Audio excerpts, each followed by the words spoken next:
Okay, we just got done going through finding the domain for each of these functions. So what if I asked, on the other hand, instead of the domain, let's find the range. What are the outputs, possible output values?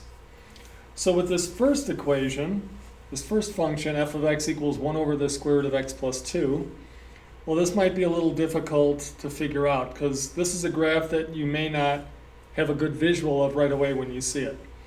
So one thing you could do is we could graph this on a calculator, and I'll do that in a minute to look at what the outputs are. But let's think analytically with these numbers. We know that the domain is going from -2 to infinity, not including -2. So what happens if I plugged in a number for x that was, let's say, really close to -2, like -1.999? And then when I do plus 2, I get a positive 0.0001. Well, what's 1 divided by a really small number? It's going to be a really big number. Like 1 divided by 1/100th is 100. 1 divided by 1/1000th is 1,000, etc. So the closer I get to x, the closer to -2 that I get, and I plug in that value for x, this overall function is going to give me bigger and bigger and bigger numbers. So that's just going to go up to infinity for my possible outputs.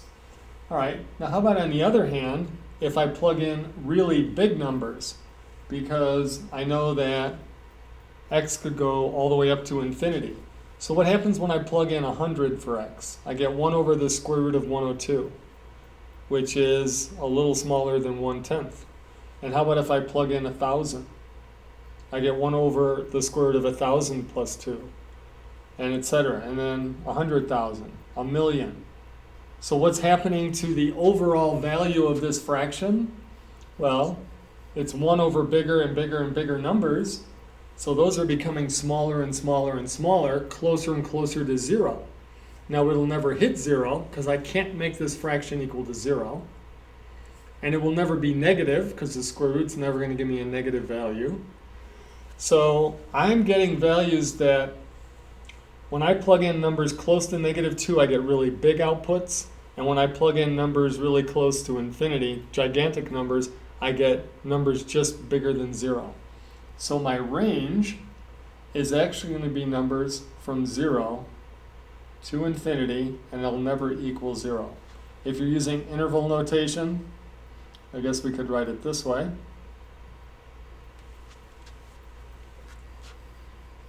And so that's how we find the range. Now I mentioned using a calculator, so if you actually graphed the function y equals 1 over the square root of x plus 2, and just did zoom 6 on the standard window, you can see on this graph as we move to the right, the graph gets closer and closer to the x-axis from above, which means my y values are getting closer and closer to 0, but they'll never hit 0 and they'll never be negative. On the other hand, as you go to the left, we're going to hit a vertical asymptote at x equal -2. And even though the calculator has some restrictions on how refined it is, if we follow this graph to the left, it'll keep going up towards infinity. And so that's pretty much what we figured out by analyzing the numbers. How about the range of this second example? Well, the range is just going to be all the second numbers in my ordered pairs. And there's just a list of them. It's not an interval of values. So once again, I'm going to put these in ascending order. So we have a -3, a 1, and a 7, and then another 7. Well, we don't have to write 7 twice. We'll just write it once. So there's our range. Now in this third example, remember I used my handy-dandy domain finder by sliding that across, and wherever it hits the graph, it beeps. Well, to find the range, I'm going to turn it into a horizontal range finder, and I'll start down here, and as I slide it up, when it hits the graph, it beeps. So it beeps there, and that's when y is -4. And then it beeps again here when y is 1. And then it beeps again here when y is 2, and then it keeps beeping 2.5, 2.7, 2.9, 3, 3.1, 3.5. Keeps beeping until it gets to 4 because the open circle, and then it stops beeping. So what values did it beep for? It beeped at -4, +1, and then 2 to 4, not including 4. So for our range, I'll write it down here. We had the value -4. Oops. And then we also had the value 1, +1.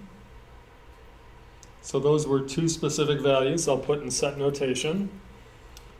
And then also from 2 to 4, and we included the 2, but we did not include the 4. So y will never equal 4, but it will equal 2. When x is -1, it equals 2. And so there's your range. If you wanted, instead of that interval notation, you could use an inequality for that one. 2 less than or equal to x less than 4. All right, so I have one more example here. And let's list the domain and range for each. So it represents the area of a circle. So A is a function of R. So R is going to be your domain. So what can R be? Well, normally you'd think anything. But we're talking about a circle here, and R represents the radius. So R has to be greater than 0. You can't have a negative radius, and if the radius is 0, you don't have a circle. You just have a point. So R has got to be greater than 0. So that's your domain. Or with interval notation, you'll say 0 to infinity with parentheses. Now, what about the range? Those are the outputs. Well, the outputs are the area. What can the area be? Similarly, your area has always got to be positive. And with interval notation, you would write it like that. All right, so let's talk about the formal notation for functions. We use the notation f of x, and either you can read it as f of x or the value of f at x, which is a little more precise. And so here's an example. I have f of x is equal to 2x plus 7. That's the same as if I had y equal 2x plus 7. Instead of y, though, I'm writing it as f of x to let me know that it's a function. Y is a function of x. And so if I define a function, let's say f of x is x squared minus 1, you can evaluate for whatever we want to plug in for x. So the first example, what's f of -3? All we're going to do is go to our function, and wherever we see x, we're going to plug in -3. And when I'm plugging in stuff, I like to use parentheses. It especially is helpful with negative values. So -3 squared is 9, minus 1 is 8. So f of -3 is equal to 8. How about f of x plus 1? That just means I'm going to plug in x plus 1 wherever I see x in my function. So x plus 1, and then it's squared minus 1. When I look at a function, I like to think of this as that's my input, and then this is a rule for what's happening to that input. So this function says you're going to square the input and then subtract 1. So if my input is x plus 1, I'm going to square x plus 1, and then I'm going to subtract 1.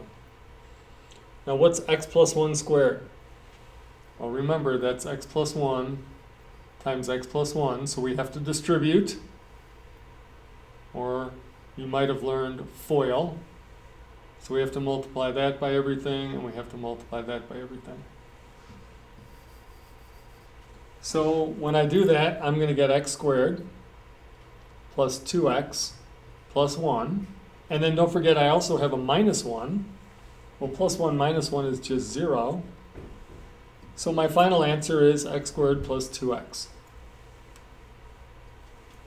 All right, how about the next one? What's f of a? Sometimes this tricks students, but remember how I described this function.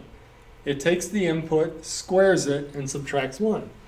So I'm going to take my input, which is a, square it, and subtract 1. And that's it. And then the last one, which is going to come up quite a bit in calculus, what is f of x plus h? So for f of x plus h, I need to take that input and square it, and then subtract 1. X plus h times x plus h is going to give you x squared, and when you combine like terms, plus 2xh plus h squared, and then we still have that minus 1. And that's it. All right, that f of x plus h leads to something very important in calculus called the difference quotient.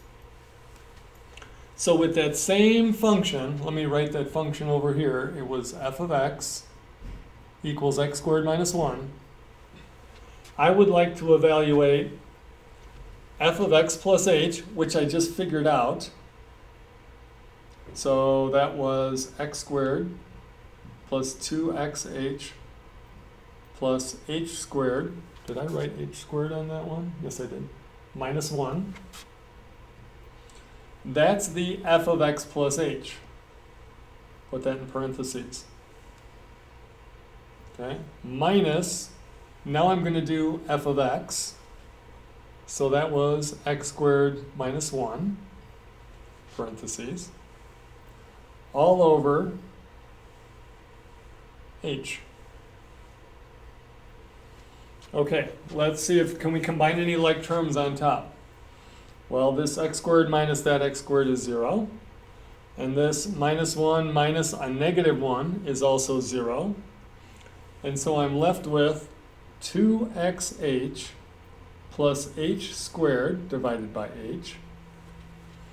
And if you notice, both terms on top have an h in them. So I can actually factor out an h. So let's go this way so you can see everything at once. And in the numerator, if I factor out an h from both terms, I'm left with 2x plus h to the first power divided by h. And now with these as factors, they reduce down to 1. H over h is 1. So all of this difference quotient simplifies to 2x plus h. And there you go. All right, so your assignment is section 1-2 in the book, starts on page 24. I know it looks like there's a lot of problems. There are, but a lot of them are very short, quick answer problems. So you should be able to go through a lot of them very quickly.